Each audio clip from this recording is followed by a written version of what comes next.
Muito bom dia, manhã de domingo, e o Viva Mais encerra o mês com muita saúde e bem-estar para você e toda a sua família. Vamos aos destaques desta semana. Você sabia que é possível reconstruir areolas e mamilos com a micropigmentação? Não tenha em casa os benefícios da batata doce para a sua saúde.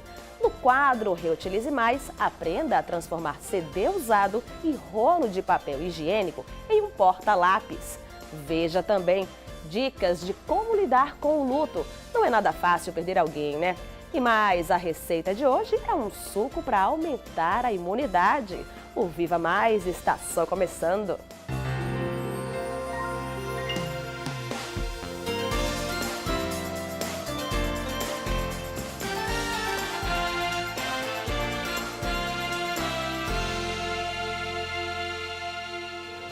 Vamos começar o programa de hoje com as dicas da psicóloga Tâmara Xavier sobre como lidar com o luto. A gente sabe que não é fácil perder um ente querido e muitas vezes quem perde fica sem rumo, confuso e até em depressão. Confira.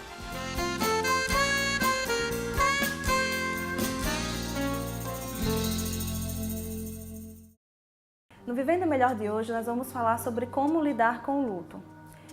O luto é um momento em que cada um de nós podemos viver, onde a gente perde alguém ou alguma relação. E nisso a gente tem que passar por um processo até a gente aceitar essa nova realidade. A gente compreende que existem 5 fases do luto.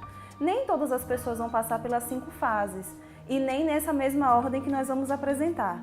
Mas pelo menos em 2 fases a gente percebe que as pessoas que estão vivenciando o luto se enquadram. Outra questão interessante é que a gente não pode também permanecer numa fase, mas nós vamos falar sobre elas. A primeira fase é a negação. A negação é quando a gente não encara aquela perda ou quando a gente finge que não é com a gente, quando a gente vai vivenciar o luto de uma forma que parece que aquilo não está acontecendo na realidade, né? A segunda fase é a fase da raiva, onde a gente começa a descontar nas pessoas, né, uma certa ira, uma revolta com o que aconteceu. A terceira fase é a fase da barganha, onde a gente começa a fazer promessas.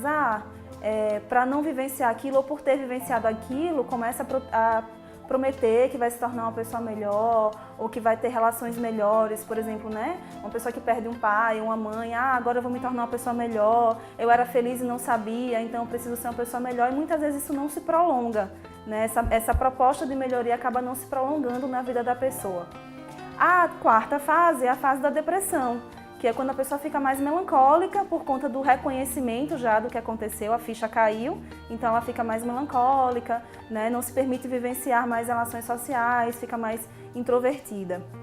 E a quinta fase, que é a que a gente precisa alcançar, é a fase da aceitação, que é quando a gente encara a realidade, a gente aceita o que aconteceu e a gente consegue tocar a vida para frente.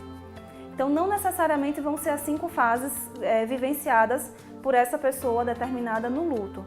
Mas é importante a gente observar que a gente não pode fixar nessas fases, exceto a da aceitação. A gente precisa aceitar em algum momento que aquela relação ou que aquela pessoa não faz mais parte da nossa vida. Mas a gente não pode fixar na raiva, a gente não pode fixar na depressão, porque fixando em algum desses pontos vai significar que está havendo algum problema emocional mais delicado e é necessário procurar ajuda. Uma coisa que não podemos esquecer é que a vida é feita de ciclos. Então nada é permanente. Na verdade, existe uma lei que é universal, que é a lei da impermanência. O que está confirmado hoje não necessariamente estará confirmado amanhã. Então quem temos hoje não necessariamente teremos amanhã, até porque não há esse pertencimento, né? A gente vive relações e a gente tem que saber lidar também com a ausência dessas relações. Então é importante também que durante os nossos relacionamentos ou com quem a gente se relaciona, a gente consiga ter relacionamentos inteiros, relacionamentos positivos, relacionamentos em que a gente consiga falar para o próximo, para aquele que está ao nosso lado, muitas vezes a gente não lembra, de dizer o quanto que ama, o que é que sente, resolver todas as questões. Muitas vezes o luto ele fica muito mais pesado, muito mais difícil de ser solucionado quando você não concluiu alguma etapa naquela relação que você viveu. Às vezes a pessoa falece, você está com alguma mágoa daquela pessoa, alguma frase que você não disse, algum sentimento bom também que você não disse, aquela pessoa partiu por algum motivo e você não teve a oportunidade de de falar o que você sente. Então essa energia, esse sentimento fica preso em você. Então isso faz com que esse luto seja muito dolorido, vivido de uma forma muito dolorida. Então o mais importante para vivenciar a vida é você exprimir totalmente suas emoções, porque o luto ele vai chegar. Então é isso, eu espero que tenha contribuído para a reflexão de vocês. O luto mais cedo ou mais tarde chega na nossa vida e é importante que a gente saiba lidar com ele. Agradeço a oportunidade e até a próxima.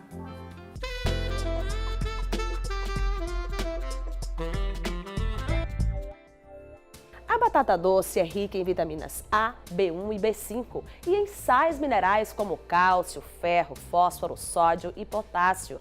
Sozinha, ela é capaz de suprir as necessidades diárias de vitamina A do corpo, além de possuir também grandes quantidades de vitamina C.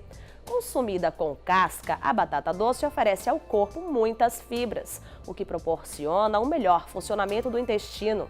Essa raiz possui ainda propriedades antioxidantes, que se elevam 3 vezes mais em sua casca em relação à polpa.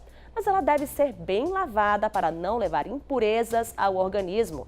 E atenção, esse carboidrato, que é fonte de energia principalmente para atletas, deve ser evitado na versão frita, porque fica muito calórico e, como toda fritura, pode prejudicar a saúde.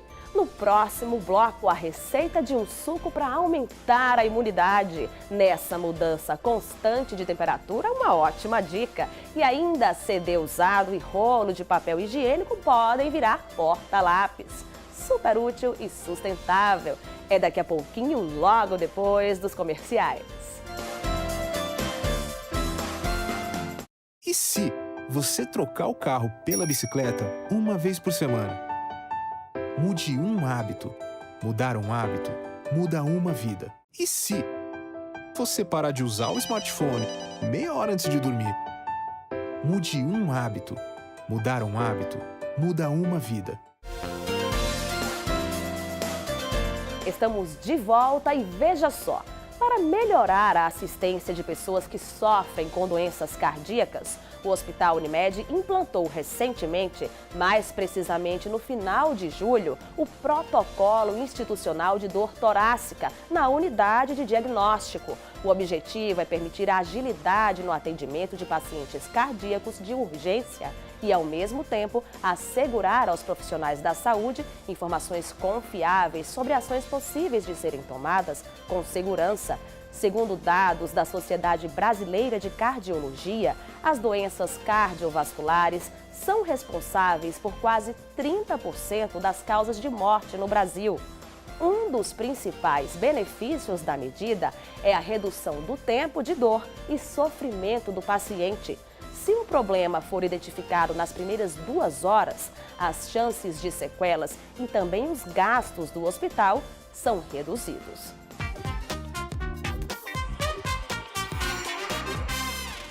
No quadro Reutilize Mais, você vai aprender a fazer um porta-lápis, reaproveitando CD e rolo de papel higiênico. E quem vai ensinar todo o processo é a artesã e educadora de trânsito da SMTT, Adriana Andrade. Anote agora o material que você vai precisar para fazer o porta-lápis. Um CD usado, rolo de papel higiênico, feltro azul, vermelho e amarelo, cola quente, tesoura e carrinho de brinquedo. Para começar, cole o feltro vermelho no CD e corte as sobras. Depois, forre o rolo de papel higiênico com o feltro azul. Corte as sobras de baixo e dobre as sobras de cima para fazer o acabamento. Em seguida, é só colar no CD, que serve como base. Para incrementar o porta-lápis, cole o carrinho de brinquedo ao lado do rolo, depois corte as bolinhas nas cores do semáforo e cole. Está pronto o porta-lápis. Simples, fácil de fazer e a criançada, sem dúvida, vai adorar. A sugestão é da artesã e educadora de trânsito da SMTT, Adriana Andrade. Legal, né? Ficou uma gracinha e olha só que bacana. O pessoal da SMTT desenvolve esse trabalho e distribui em várias escolas públicas. É mais sustentabilidade e preocupação com o social. Parabéns, Adriana, e a todos da SMTT. E agora vamos à receita da semana.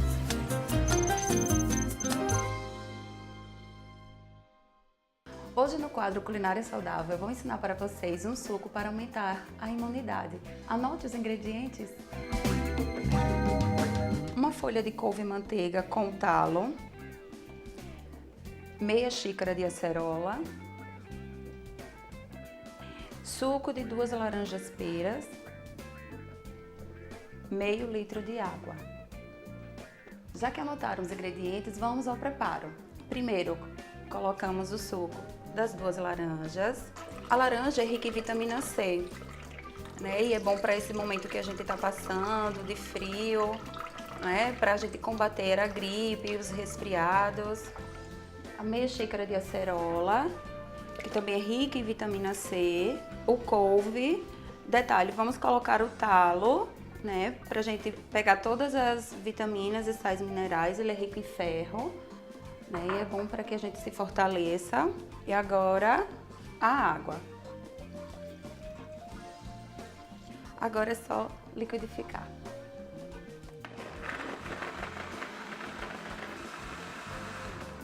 Depois de liquidificado, a gente coa.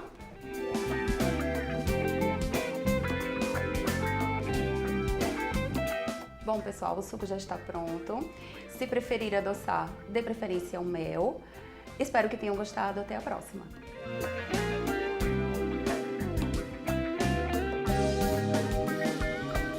Saudável, gostoso e necessário, principalmente em períodos mais frios, né? A seguir, reconstrução das areolas e mamilos com a micropigmentação. Sim, isso é possível. Não saia daí, o Viva Mais volta já já. E se você trocar o carro pela bicicleta uma vez por semana? Mude um hábito. Mudar um hábito muda uma vida. E se você parar de usar o smartphone meia hora antes de dormir? Mude um hábito. Mudar um hábito muda uma vida. Estamos de volta e agora vamos de estética, saúde e bem-estar. Veja só que interessante. Mulheres vítimas de câncer de mama ou mesmo de complicações em cirurgias que deixaram sequelas nos seios têm a chance de reconstruir areolas e até mamilos através da técnica da micropigmentação. Para muitas, uma oportunidade de reconquistar a autoestima. Acompanhe.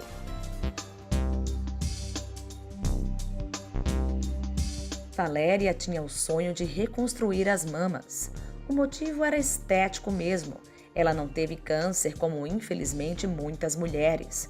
Fez a suspensão dos seios e colocou silicone, mas quando se olhava no espelho, diz que faltava algo. Eu não estava satisfeita por total, não pelo lado da cirurgia, mas sim pelo lado da pigmentação que ocorreu entre a auréola e o tom da minha pele e a cicatrização ao redor da auréola. Essa sensação de que algo faltava é explicada pelo mastologista Thierry Deda, que lida frequentemente com reconstruções mamárias. A gente aprende com o tempo que o mamilo e a areola são a identidade da mama.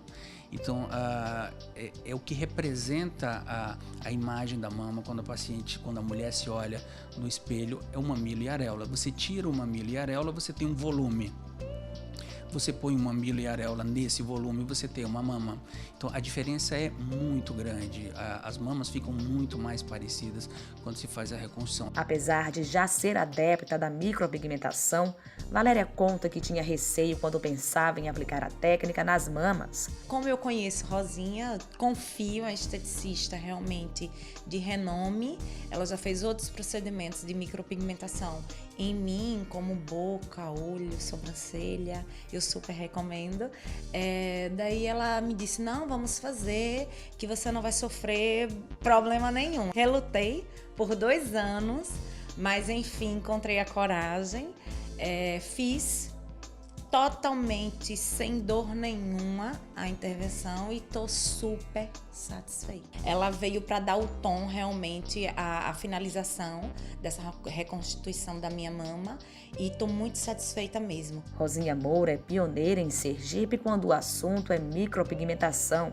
Ela explica como funciona a técnica nas mamas. O processo é basicamente o mesmo que os outros, o que muda é a técnica, são agulhas específicas para a mama, são pigmentos específicos para a mama e algumas vezes eu só preciso reconstruir as areolas, mas existem alguns momentos que eu tenho que simular o aspecto visual de que tem um mamilo ali sem ter.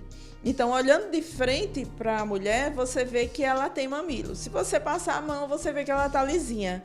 Mas existem truques na técnica que a gente usa, uma nuance de cores que a gente faz, imitando exatamente os mamilos e as areolas, que fica perfeitinho. Fica bem igual ao que é naturalmente. O médico fala quais são as causas mais comuns que levam mulheres a recorrerem à micropigmentação areolar. Ela entra em 2 cenários, ou para reparar alguma imperfeição que ficou da areola depois de um procedimento cirúrgico estético ou reparador, mas principalmente no estético, ou para reconstruir toda a areola.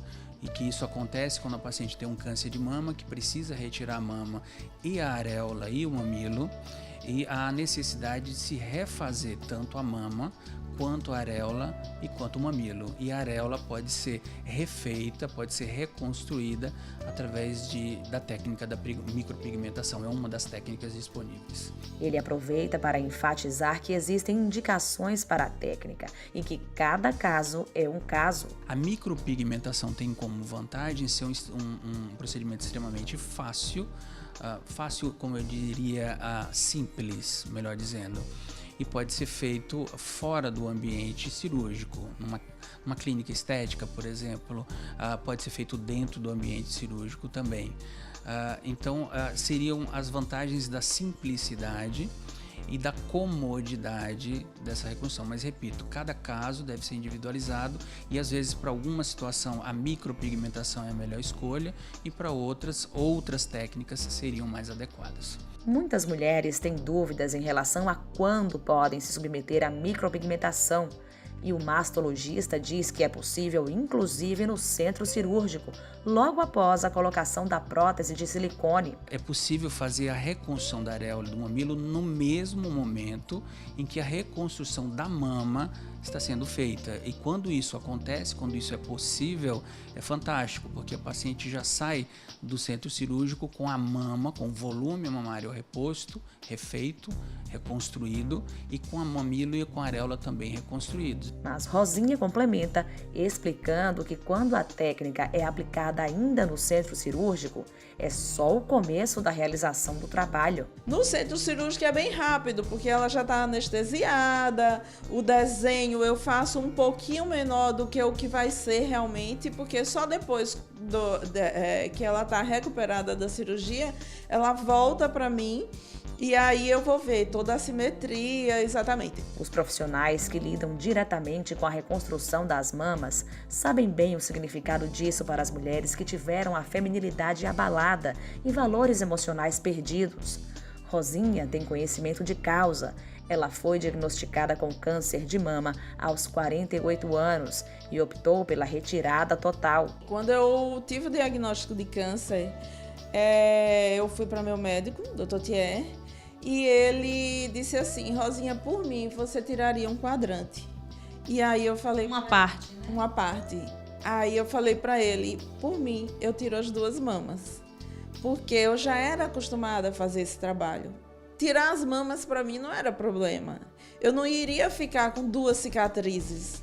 Eu iria reconstruir a minha mama e assim foi feito. O mastologista comenta que tem até estudos mostrando o quanto é importante a reconstrução das areolas para a qualidade de vida das mulheres. A gente fez até um trabalho, uma monografia, orientou uma monografia de conclusão de curso na faculdade, mostrando o percentual de pacientes que reconstroem a mama e no segundo tempo não reconstrói o mamilo e a areola por medo de novas cirurgias, pelo trauma de todo o tratamento cirúrgico que passou. Então elas têm vontade, mas não têm coragem de fazer. E quando elas adquirem essa coragem, é impressionante o relato das pacientes. Umas choram dizendo que agora eu tenho uma mama. Lembra de Valéria no início da reportagem? Ela só reforça os argumentos dos profissionais. Quando você passa por um momento doloroso, onde a questão maior, o problema maior é a saúde, isso vem para lhe libertar a questão da beleza. Então eu acho que realmente todas deveriam fazer. Até porque, inclusive, muitas delas estão optando por fazer até nos próprios centros cirúrgicos já, né? Acompanhado, obviamente, de seus médicos e toda a equipe.